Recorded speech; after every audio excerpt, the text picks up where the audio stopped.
안녕하세요, 라마입니다. 오늘의 주제는 아이들의 천국이라 불리우는 뉴질랜드, 부모들에게도 그만큼 살기 좋은 나라일까? 입니다. 우리가 흔히 캐나다, 뉴질랜드, 미국처럼 어떤 한국분들한테 이민 희망국이라고 생각하는 곳에서의 그 해외 생활을 생각을 하면 막연하게 좀 여유 있는 삶이 펼쳐질 거라고 생각하시잖아요. 그래서 따뜻하게 햇빛 받으면서 차 한 잔 마시고 뭐 외국인들이랑 프리토킹 하면서 바닷가 같은 데 누워서 뭐 선베이딩 하고 그런 그림을 많이 떠올리실지도 모르겠어요. 캐나다는 좀 다른가요? 추우니까? 그런데 그래서 정말로 내가 뉴질랜드에 와서 이제 아이들을 둘을 키우면서 학부모로서, 학부형으로서 정말 이렇게 여유 있는 삶을 살 수 있나, 살고 있나 한번 생각을 해봤습니다. 얘기 한번 시작해 볼게요. 먼저 제 아침의 시작부터 일과를 좀 떠올려 보면 일단 저는 일어나자마자 도시락부터 쌉니다. 일어나자마자 도시락통을 꺼내고 과일을 꺼내고 메인 메뉴를 싸고 나머지 간식들을 챙겨 넣고 도시락으로 하루를 시작하는데요. 한국에서는 도시락을 이제 더 이상 싸지 않죠. 급식을 다 하잖아요. 심지어 무상급식이죠. 엄청 잘 나오던데? 뭐 심지어 오후 수업이 없어도 1학년들은 그냥 밥 먹여서 보내던데요. 와, 진짜 너무 부러워요. 그 부분이. 여기도 이제 케이터링 시스템이 학교마다 있기는 있어요, 대부분. 그래서 어떤 곳은 뭐 일주일에 3일, 이틀 이렇게 요일을 정해서 마을에 있는 카페에서 뭐 간단한 메뉴들을 배달해서 먹을 수 있다거나 어떤 곳은 뭐 도시락 업체를 이용하기도 하고 그래서 오클랜드 경우는 뭐 스시, 김초밥, 뭐 피자, 뭐 어떤 곳은 또 컵라면 이런 것도 판다고 하던데 사실 근데 이게 이 케이터링 시스템이 메인은 아니에요. 대부분 메인으로는 도시락을 거의 매일 싸다가 가끔 약간 특식, 별식 개념으로 엄마들이 뭐 바쁠 때나 아니면 아이들이 원할 때 한두 번씩 시켜주는 거지 모든 아이들이 다 그렇게 사 먹는 게 아니기 때문에 한국의 급식이라고 생각하기에는 무리가 있죠. 메인은 도시락이라고 생각을 하셔야 돼요. 아침마다 도시락을 싸는 것으로 하루를 시작한다고 봐야 돼요. 뉴질랜드에서 부모 노릇을 한다라는 건. 엑스트라 웍이죠. 한국에는 없는. 그리고 또 하나. 제가 한국에서 첫째 유치원을 보낼 때는 유치원 버스가 아파트 단지 앞으로 아이를 데리러 왔다가 오후에 데려다 줬죠. 여기는 no. 무조건 제가 직접 데려다주고 데리고 와야 됩니다.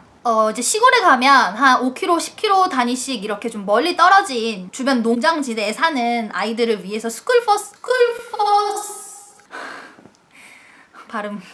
스쿨버스를 운영하기는 해요. 하지만 일반적인 도시에서나 아니면 이 타운 안에서, 마을 안에서는 스쿨버스를 운영하지 않기 때문에 그렇다고 또 걸어 다닐 수 있느냐? 걸어 다니기는 조금 또 애매하죠. 한국이랑 이 땅덩이 크기가 달라서 뉴질랜드는 걷는 것보다는 주로 자가용을 많이 타는 것 같아요. 한 20분 안쪽이면 걷는 분들도 계시지만 사실 근데 아침에 바쁘고 뭐하고 하면 그 10분, 20분도 걷기도 쉬운 건 아니에요. 그냥 대부분 차로 픽드롭을 하게 되죠. 그것도 역시 한국에서는 안 하지만 여기서는 꼭 해야 되는 일, 픽드롭 하는 거. 그래서 우스갯소리로 이제 한국 엄마들끼리 모여서 아이들 등원 시켜놓고 놀다가 한 오후 2시 반쯤 되면 모두가 하나 둘씩 알람이 울리기 시작해요.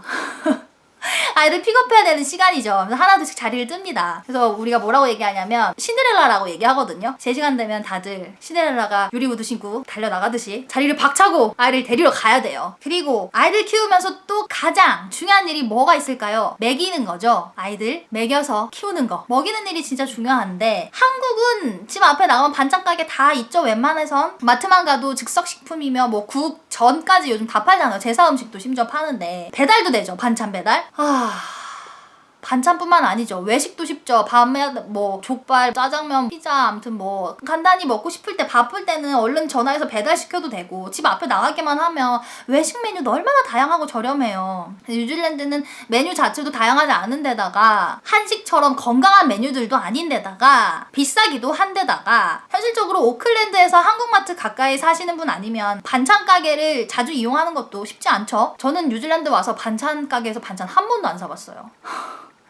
비싸기도 하고 양도 적고 그렇다 보니까 먹이는 일도 내가 다 직접 만들어서 먹여야 하기 때문에 요리하는데도 생각보다 시간을 많이 쓴다는 점, 에너지를 많이 들인다는 점이고요. 그리고 한국에서는 제가 주변에 뭐 일주일에 한 하루 이틀씩이라도 뭐 한 2~3시간씩이라도 청소 도와주고 반찬 몇 가지 만들어주고 이런 가사 도우미 이모님의 도움을 받는 주변 지인들을 심심치 않게 봤습니다. 뉴질랜드에서는 한 번도 못 봤어요. 여기도 부자들은 이용하지 않을까 하고 추측은 해보는데 제가 살면서 한국 사람이든 키위든 본 적은 없어요. 청소업체, 가드닝 업체는 본 적이 있는데 베이비시터는 보는데 뭐 청소해주고 살림해주고 이런 우리가 생각하는 가사도우미 개념이 흔하진 않은 것 같아요. 그래서 한국에서 그렇게 내가 합당한 대가를 돈으로 치르고 일을 도와주는 분의 도움을 받아서 살림을 꾸려나가던 분들은 여기 처음에 오시면 힘들 수도 있을 것 같아요. 그리고 당연히 남의 나라 왔으니까 한국에서보다 돈벌이가 줄어들 확률이 더 높거든요. 경제적으로 한국에서만큼 윤택하게 살지 않을 확률이 이미 초창기에는 높기 때문에 초창기에 막 외식을 자주 한다거나 내 노동력 대신 돈으로 때우는 게 쉽지는 않다고 생각합니다. 그리고 또 출산 문화가 또 한국이랑 굉장히 다르죠. 문화 자체도 다르고 과정 자체도 다른데 산후조리 문화가 없어요. 한국에서는 애 낳고 나면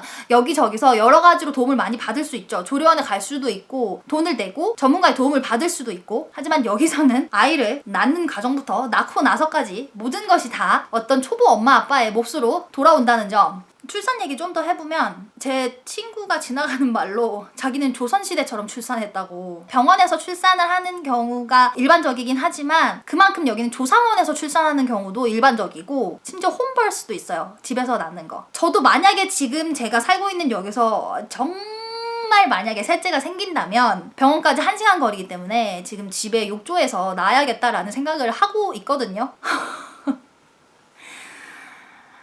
셋째가 생기면 안 되겠죠? 그리고 또 저녁마다 저희가 뭘 하냐면 아이들 한글 공부를 시킵니다.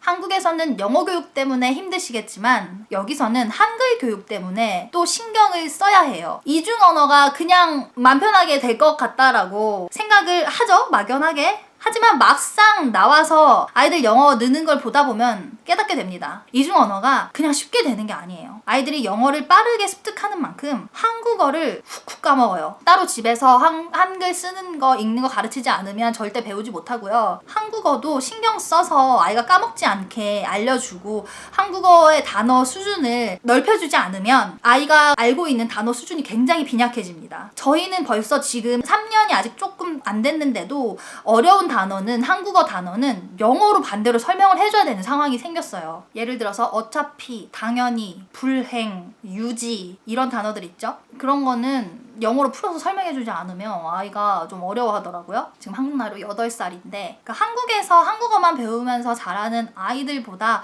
당연히 한국어 수준이 떨어질 수밖에 없습니다. 왜 교포들이 한국말을 그렇게 어설프게 발음하고 한국말을 잘 못하겠어요? 욕하지 마세요. 그거 진짜 쉬운 거 아니에요. 다음으로 뉴질랜드의 교육 장점이라고 생각하고 모두가 이민을 오지만 살다 보면 어느 순간 아이들이 고학년이 됐을 때 약간의 불안감을 느끼시는 분들이 있다고 들었어요. 뉴질랜드가 한국에 비해서 좀 덜 경쟁적이고 조금 여유 있는 분위기에서 아이들이 스스로 탐색을 하고 자기주도적인 학습을 하게끔 만드는 분위기이기 때문에 한국에 비하면 절대적인 학습량, 객관적인 학습량은 우리가 보기에 좀 적게 느껴질 수 있어요. 일반적으로 한국 사람이 생각하고 한국 아이들과 비교를 했을 때. 그래서 이 뉴질랜드에서 좀 여유 있게 편하게 자란 아이가 나중에 국제시장에 나갔을 때 뭐 미국이나 한국처럼 교육열이 높은 그런 경쟁적인 나라에서 나온 아이들이랑 경쟁을 했을 때 내 아이가 과연 경쟁력이 있을까?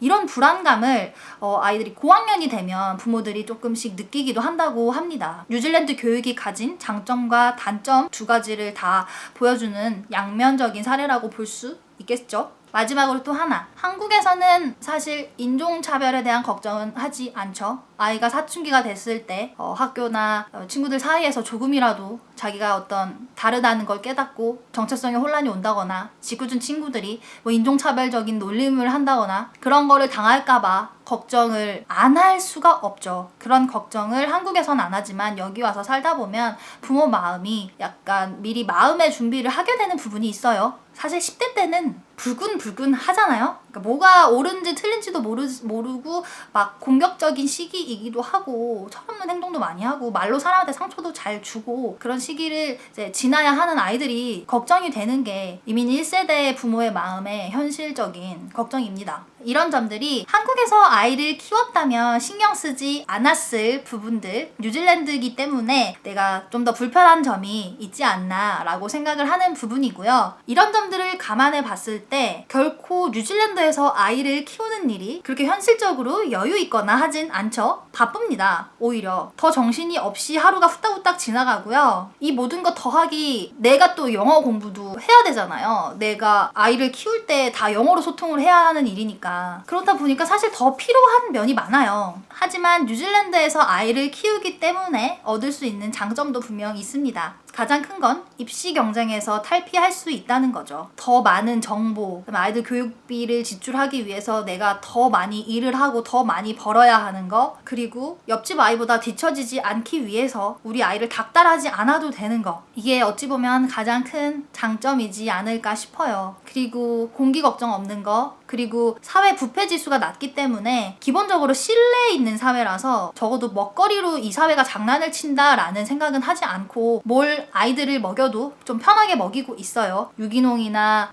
생협 제품 고집하지 않고요. 그리고 이제 사람이 중심인 사회에서 아이들이 살아갈 수 있게 해줬다는 데서 오는 만족감도 부모로서는 크지 않나 생각을 합니다. 여기까지 뉴질랜드에서의 부모 생활, 페어런팅에 대해서 이야기를 해봤고요. 저는 라맘이었습니다. 좋아요, 구독 잊지 마시고 피드백, 그다음에 질문 언제든지 환영합니다.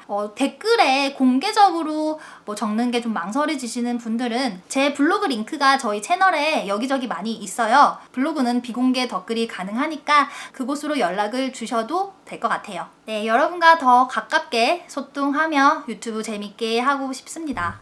라맘이었습니다.